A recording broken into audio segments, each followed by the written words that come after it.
Добрый день.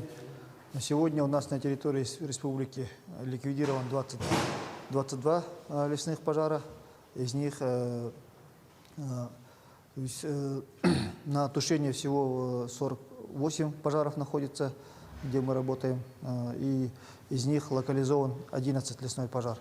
Всего действует на территории республики на сегодня 139 лесных пожаров.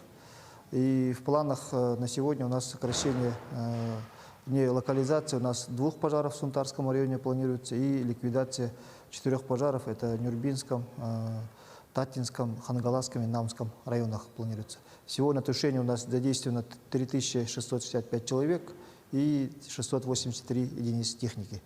Ну, как вы знаете, сегодня в центральных районах, Заречной группе районов и центральных районах республики прошли дожди, и, соответственно, вот именно площади активного горения, они были сбиты.